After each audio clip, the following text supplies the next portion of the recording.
Today I'm talking about anxiety relief and emotional mastery. Um, this is the basic rundown for today. I'll talk a bit about the science, a bit about the spirituality, the common approaches and methods that are used today. I'm going to go into the methods I'm using, and then I'm going to guide you through a really, really awesome guided hypnosis at the end so you can experience a little bit of what it's like. So, first question, why are we here? Have you ever felt blocked? Yes.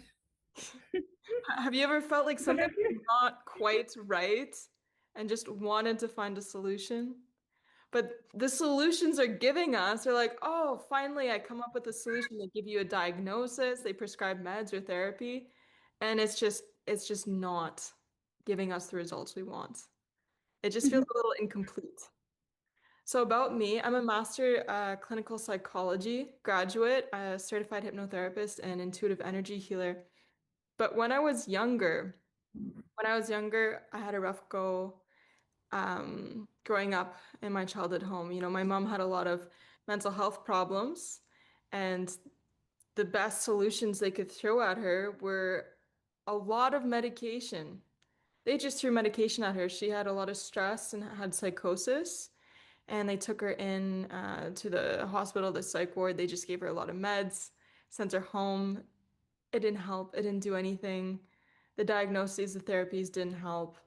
Lo and behold, after years of going through this kind of volatile environment growing up, I had a lot of complex PTSD.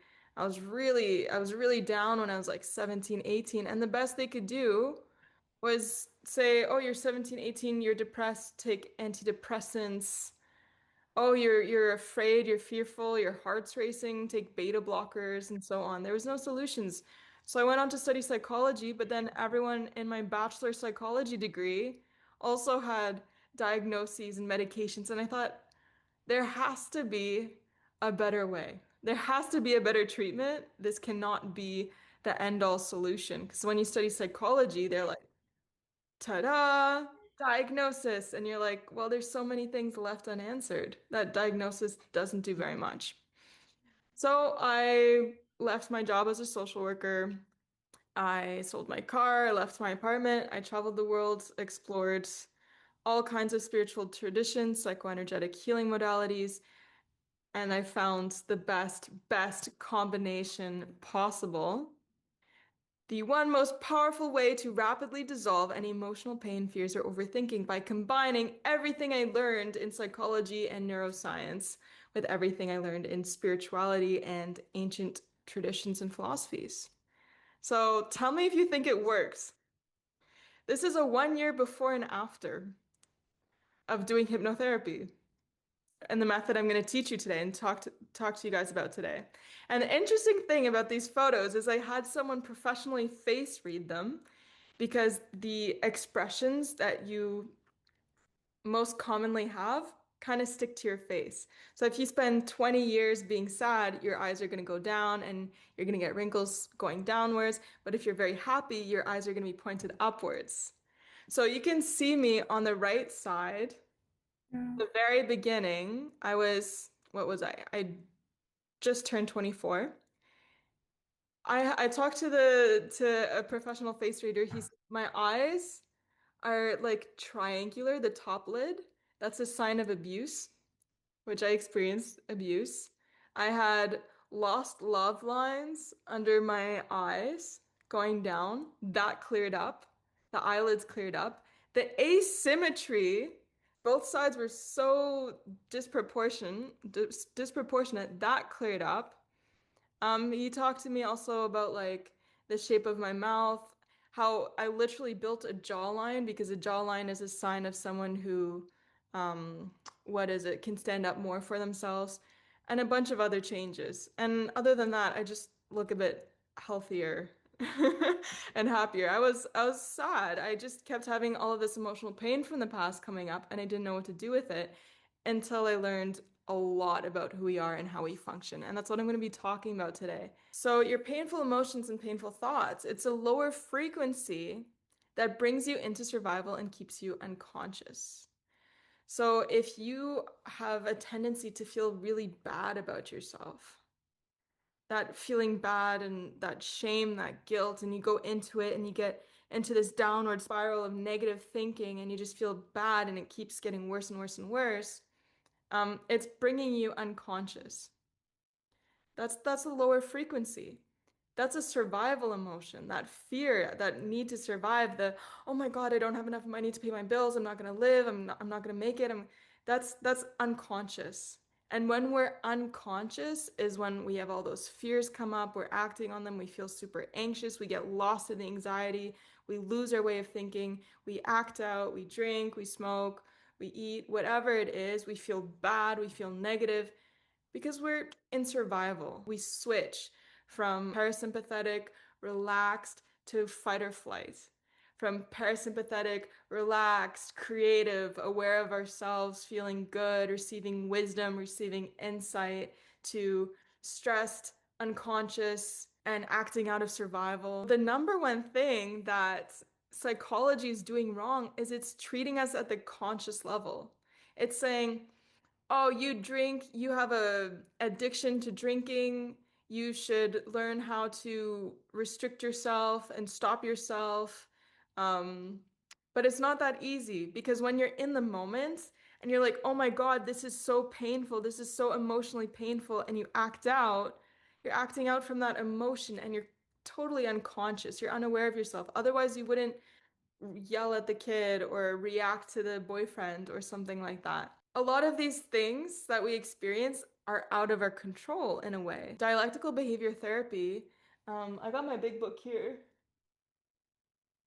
They're teaching a bunch of emotional regulation skills, coping skills, distress tolerance, how to be effective around different people. But the main idea and concept around DBT is when you're in crisis and you're reacting because you feel so much emotional pain or fear or anxiety or sadness, how can I try to go and take a hot bath or play relaxing music or lie down instead of acting out of stress? It is very hard to become conscious of yourself and choose to go listen to some nice music when someone just cut you off on the highway and it like activated all this fear within you and now you're freaking out. So, the different treatments, medication-wise, beta blockers that slows down your heart rate. It's like if you have a due date, you have to go meet friends, and your heart starts to race, and you're like, oh my God, I'm freaking out. Like, I feel anxious. I gotta go see them. What the doctor's gonna do is they're gonna give you a beta blocker medication. And what that does is it physically slows down your heart rate. What something like hypnosis would do would be, what is that familiar experience you once had that is being activated by that scenario that's causing your nervous system to create this response? How can we quickly go back, neutralize that fear, neutralize that emotion so it never, never bothers you again? Benzodiazepines, SSRIs, so these are just some medications. They have a bunch of side effects because the thing is, this chemical, what the chemical is doing is it has a frequency, like a charge that is going to the different areas that connect neurons in your brain. So the neurosynaptic connections, it's going from one neuron to the next neuron to the next. The relay system, it's going in between the relay system and it's trying to stop the signal. But this is all energy. It's all a frequency, it's all a charge. They're trying to change the frequency, the energy, the charge around neurons. But we can do that by changing the way we feel about an event, how we remember an event, how we feel about something. We can change that charge in a different way, in a permanent way. This is like this very chemical, mechanical way to try to change the charge, but it's never resolving the root cause. It's never resolving the real issue. Or you're in a situation with your girlfriend, boyfriend, partner, husband, and they activate you, they trigger you, those deeper emotions within, and you're supposed to remember, whew, become conscious, use my coping skills, my crisis tolerance skills in that moment. No, you're unconscious, you're reacting unconsciously out of those old emotions, those old feeling states that are coming up that got triggered. The best way to release that is dealing with the emotional root cause. EMDR, it's the eye desensitization. So it's good because if you are very aware of the one thing that's causing you emotional pain, distress, anxiety later on, Um, you can go and say, "Oh, I had a car accident. I want to take away the stress. I want to take the fear, the sting out of it." But we're not repurposing the energy. And that's only if you're very aware of what the event is. And I would say 99.9999999% of clients and cases I've ever seen or heard of, we don't know what the root cause is. We ask, we essentially ask God. We ask the unconscious, deeper wisdom, infinite intelligence of that person, what is the root cause of this problem? And it will show us. Somatic release. If you ever do yoga hip openers, we have all of this connective fascia tissue that holds memories. It literally holds memories. And when you stretch the tissues, in a certain way sometimes, or you do a deep myofascial massage, a deep tissue massage, you can actually turn that solid into a liquid. That solid fascia, it's a polymorphic metaphasic tissue. And you can release the hydrolonic acid. Excuse me, my throat is doing something. And if there's an emotional memory and emotional pain stored in those tissues in the form of water, in the form of vibration in that water, you can release essentially that trauma in a way. And that's why sometimes people randomly cry when they're doing yoga. Or they have all these dance therapies now. Dance therapies are just about moving your body as much as possible to try to release something, but you don't know what you're releasing. So there's much more strategic ways to pinpoint the release. But that's how some of that stuff kind of works. Internal family system, it's just a way of recognizing the different components of your psyche. It's like talking to the fear. It's like, okay, fear, what are you there for? What are you trying to show me? This takes a lot of awareness. It's a therapy method. We can also use it during hypnosis and hypnotherapy, but in a slightly different way. I'm just trying to go through this quickly. Cognitive behavioral therapy. So Can that's, I ask you a question? sorry? What do you think, from the previous slide, what do you think is the most effective methods? TBT, EMDR, or somatic? So it depends on what you're experiencing. It depends on what you want to experience. I am going to recommend what I feel is the most effective, which is the hypnotherapy later on. And you can kind of try it out a little bit, see how it works for you. Um, Dialectical behavior therapy, that is something that takes like 3 to 6 months. It's quite expensive. You join a group, you do classes, and you do the workbook. And that's going to teach you to be mindful and become more mindful of the things you're doing on a conscious level. It's not going to address or resolve any emotional pain. It's not going to take away the anxiety or the fear. It's going to teach you how to cope with it.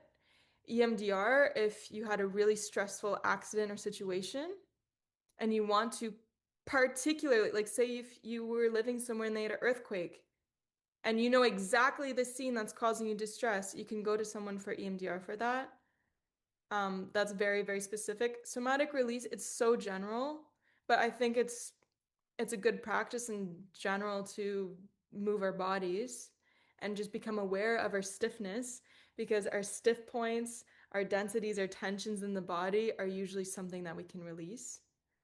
Internal family system is a method used within therapy. Cognitive behavior therapy, so this is used very, very, very, very commonly for anxiety. When you're aware of a thought pattern or limited belief, they try to talk through it with you. Here's a caveat, here's where it's limited, is we can become be consciously aware of the belief, but it's still affecting us throughout every part of our life. So we might one day become aware that we're having that belief, but then to have that realization of the belief, know how to work through it in that moment, apply the changes, apply the new belief, it's hard. It's such a deep part of your belief system. Do you have a question? I'm right there with you. I'm right there with you because I find that accepting commitment therapy works better than CBT. Tell me more about that. Well, accepting commitment therapy, it has like 6 steps. Where first, um, you know, it's like all about acceptance and change. The whole point is first, you sit there, you examine yourself, you examine your thoughts, and then you diffuse it. You said, "This is not me. This is just my thoughts. This is not who I really am. It's just a thought," and you let it pass. You don't let it affect you. You don't cause any judgment. Then next, you say, "Okay, What do I want to do? Then you set values. What are my core values? These are my core values. Okay. And then you move, you progress toward your core values. But it's kind of like you don't deny what you're feeling, you don't judge yourself what you're feeling. You just like you accept it. You sit there and you examine it. And I find that some people find it difficult because some people are run away from feelings. And the thing with accepting commitment therapy, if you run away from feeling, they're gonna come haunt you.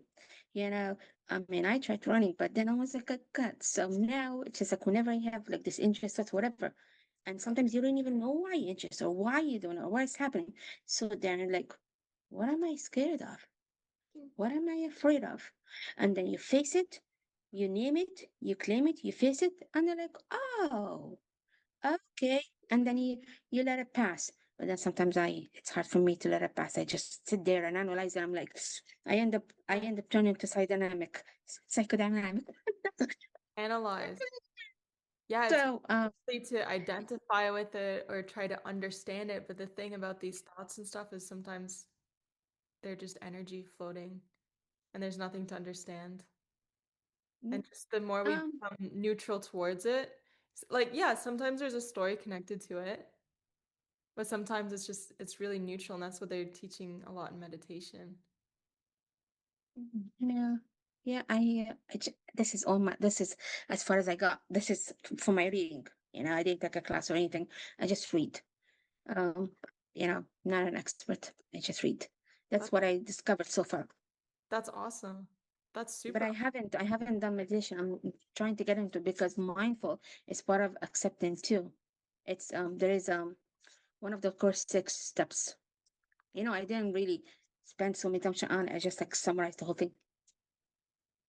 That's It's awesome. a new, it's a new. Have you heard of it? Yes, of course. Oh, yeah, of course. Okay. Yeah, yeah. It Okay, go will, ahead, continue. ACT in a way is similar to the mindfulness-based therapies.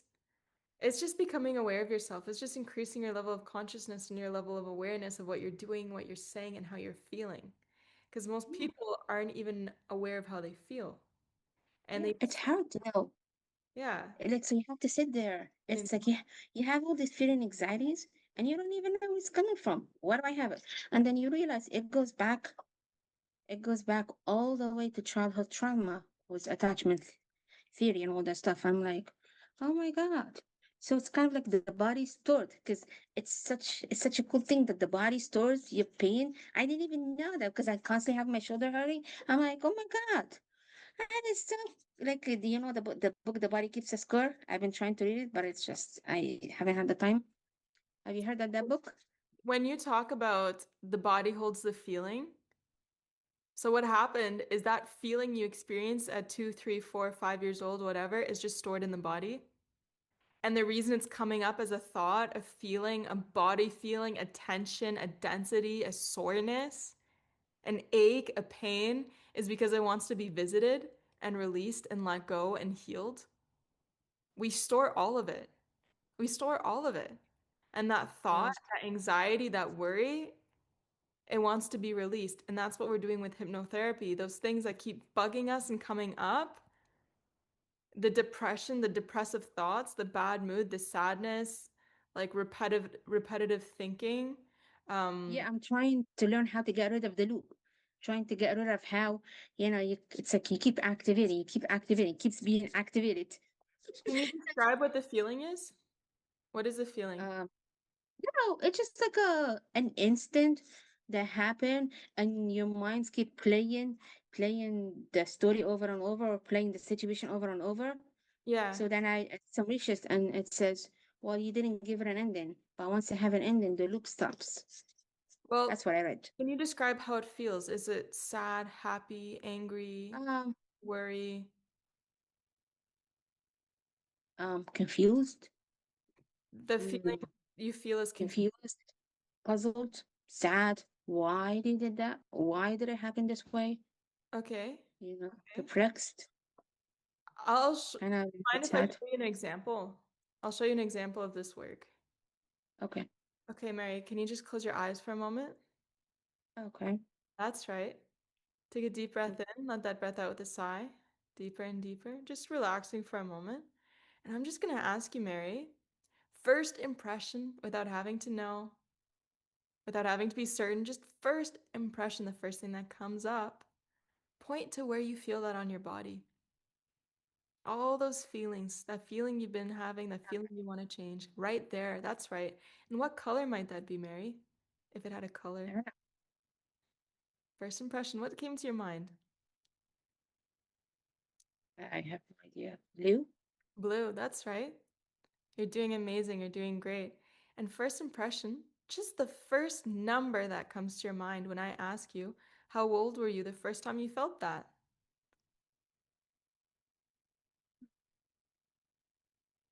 I don't remember. I just remember I was like felt anxiety when I was young. That's it. And because my grandma died, and that's it.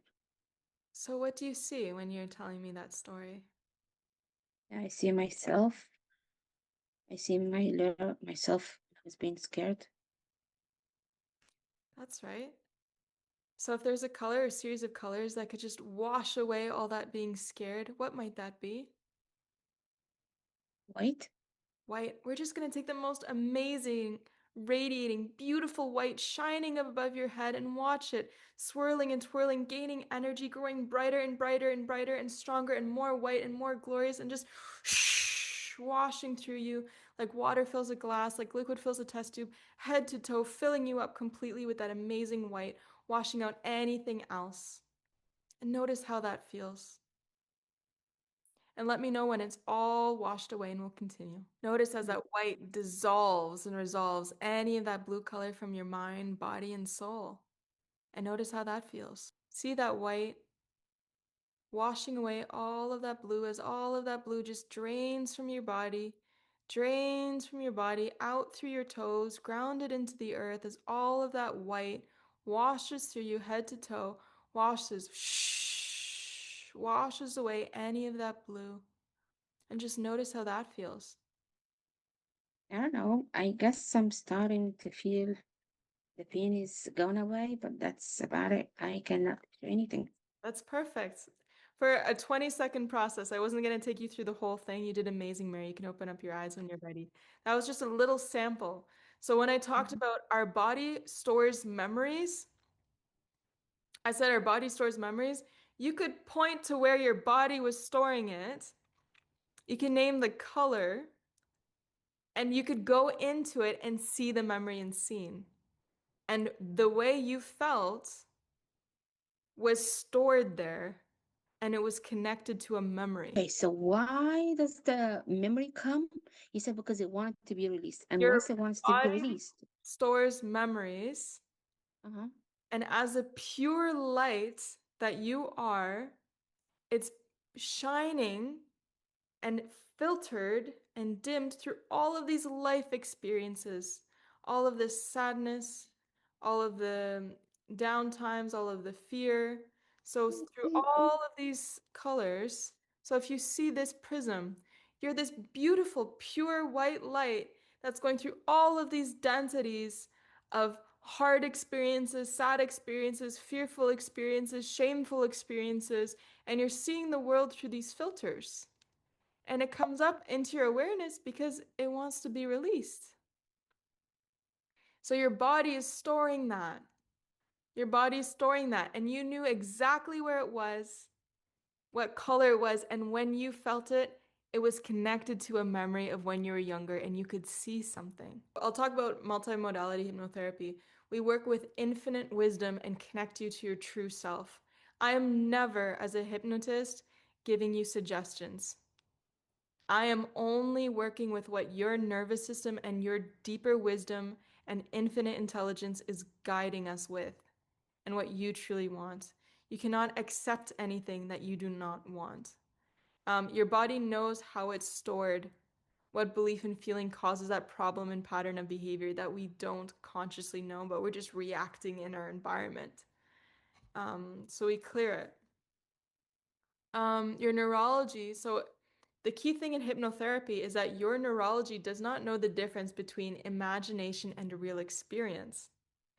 So when they look at athletes and the athletes just rewatch the same hockey drill 1,000 times, but they've never actually done it. But then they get on the ice and they can execute it perfectly. It's because their mirror neurons are copying along the whole time. To give you another example, a pilot who's never ever flown in the air, but he keeps rewatching all these flight simulations, he can go up in the air and know exactly what to do, like muscle memory. We can even create muscle tissues without ever having done the exercise, but just having imagined it. So, what does this mean? It means that if we change something and we imagine a new reality through hypnosis, your body does not know the difference between a real and imagined experience. If we go back to 2 years old and change something, like say the example I wrote down, you spoke up or acted silly, and then they left you alone, and then you deduced in that moment, every time I speak up, I get left. I get left alone. So it's wrong to speak up. And then your whole life, you have this fear of speaking up and speaking out, and you don't know why. And you just feel afraid when you go into the classroom or you have to do a presentation or like you really need to like get something from the cashier, but you're afraid to speak up and you don't know why. Why do you have this anxiety? Why are you afraid to speak up? 2 years old, left alone for making a silly joke. You would never know that unless you did the hypnotherapy, talk to the deeper, unconscious, infinite wisdom, said, hey, what's going on? What's causing this fear? We go back, we change that emotion, we change that scene, change that event. We empower her, we develop a new perspective, we create different feelings towards it. And then we watch ourselves go through life empowered, realizing that we shouldn't be ashamed and we shouldn't be afraid, that there's nothing wrong with speaking up. And we imagine going through our whole life, growing up with that new belief, that new reality. You open your eyes, your neurology became that person. You open your eyes, you became that person now.